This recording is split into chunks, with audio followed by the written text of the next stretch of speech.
If you're following Amber Heard, you must know that Amber Heard has lost a lawsuit in Virginia, that Johnny Depp sued her for defamation and won because she caused him damages. It was also proved it was a hoax, and now she's coming out and saying she's the victim on the Today Show. This is part 4 of a segment they filmed in pieces, and this is from Colonel Kurt's channel. She'll be linked below. She's got a great channel. I did a recent video there. Check that out. So props to her. But let's get into this. And I gotta say in the beginning, nausea warning. Sometimes this kind of thing could get people a little bit, well, you know, queasy. But it's important, so let's see it. You're here. Some people might ask, why? Are you brave? Are you reckless? Are you vindictive? Why did you want to do an interview? One thing I can tell you is, one thing I'm not is vindictive. There's no part of me that sees any, this would be a really lousy way to get vengeance. What do you hope to get across here? You've had everything said about you. What do you wish people knew? You know, Savannah, as silly as it is to say this out loud, my goal, the only thing I can hope for at this point, is just want people to see me as a human being. So basically, I just cannot understand how people can look at her and be like, oh, wow, she got it bad. She got wrongs. There's nothing that comes out of her that feels genuine and authentic. It all feels like just a front. It just does not feel like raw emotion. For some people, they just were frankly disgusted by the whole thing and don't have much sympathy for either one of you. Can you understand that? Absolutely. I can understand that. I would not blame the average person for looking at this and how it's been covered and not think that it is Hollywood brats at their worst. But what people don't understand is it's actually so much bigger than that. This is not only about our First Amendment rights to speak. But here's the thing about the First Amendment. The First Amendment protects free speech. It doesn't protect lies that amount to defamation. And that was the issue in the case. Yes, exactly. Free speech does not protect you if you go into a crowded theater and you scream fire. We get the concept of free speech from the Greeks. But my understanding of what that means is not just the freedom to speak. It's a freedom to speak truth to power. But truth is the word. Yes. And that was the issue. And that's all I spoke. So she's still going to just go with the narrative that she's the victim. She spoke the truth no matter what anybody says, unless you happen to be somebody she played Monopoly with and drank hot chocolate with all night long. Then I guess what your word says matters. If you're her PR guy who's got allegations against him, well, those women, they must not be telling the truth because she obviously hired a PR guy who's got allegations against him. Now, I understand she's on TV, and to a certain extent, she's going to have to be stiff. She's going to have to sit there, arms together and things like that. But still, there's just absolutely no flow, rhythm. They mentioned some history, the op-ed. They mentioned that Johnny invited her to co-star with him in the Rum Diaries. So they're giving some basic facts along with this narration, but I'm going to skip those for now. You've said many times you just wanted to go on with your life. When you wrote the op-ed, it raised all of this again. Why did you do that if you wanted to just go on and put this past you? Because the op-ed wasn't about my relationship with Johnny. But it alluded to him. It was unmistakable. What the op-ed was about was, me loaning my voice to a bigger cultural conversation that we were having at the time. It was about reforms, legislative reforms, renewing the Violence Against Women Act. Did you worry? Gosh, I'd love to be a person weighing in on these cultural issues, but that's going to stir this all up again. That's a great question, and one that I wish was considered more seriously because it's important. When you wrote this op-ed, it was the height of Me Too. legions of powerful men being canceled, losing their jobs. Did you want that to happen to Johnny Depp? Of course not. It wasn't about him. I mean, there's just not so much anybody could say.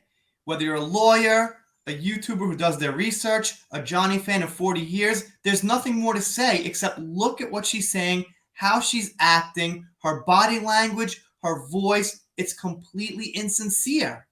And I guess certain people just aren't going to be able to see that, or they've got their own narrative and agenda, like newspapers like Jezebel and Mary Sue and things like that. They just can't take the man's side because their narrative is always on the woman's side. So no matter how poor the evidence is for certain people, they're going to keep going on with Amber. Then there's people who know her personally, I guess, are going to take her side. I don't have to remind you that you've been found liable for defamation against Johnny Depp. Having been found liable, are you nervous as we are here today about what you can say now? Of course. I took for granted what I assumed was my right to speak, not just about what I lived through, but what I knew. Do you feel like you could be sued again by him for defamation?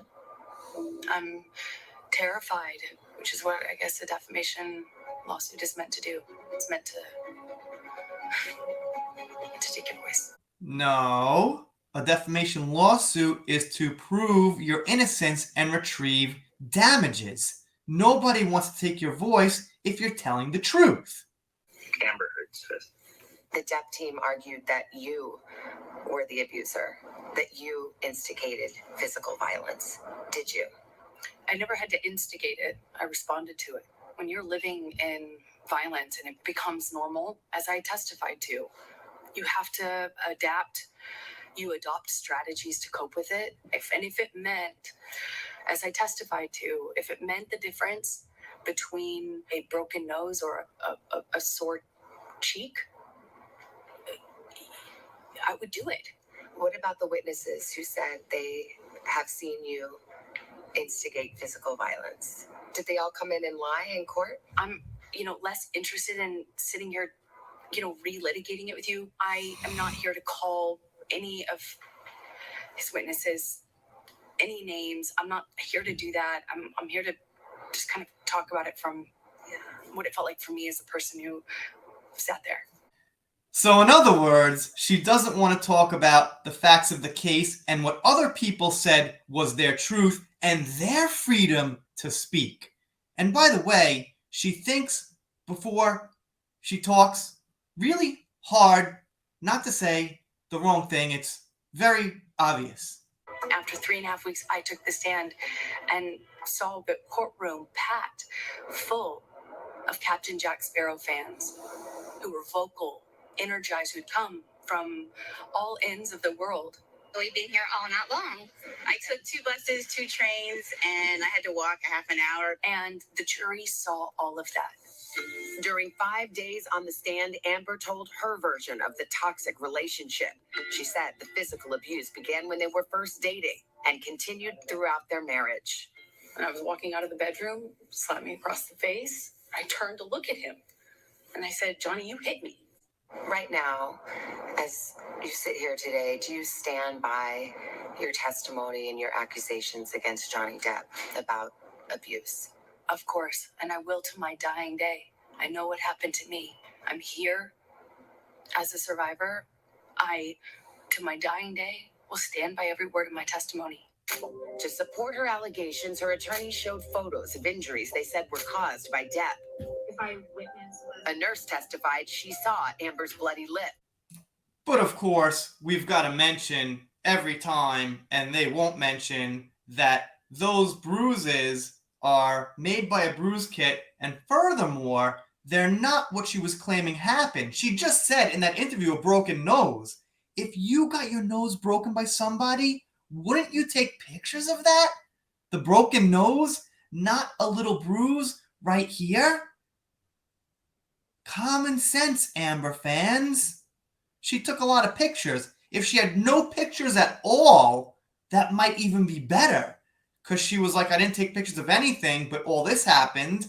but she's got pictures of ice cream and a bruise kit.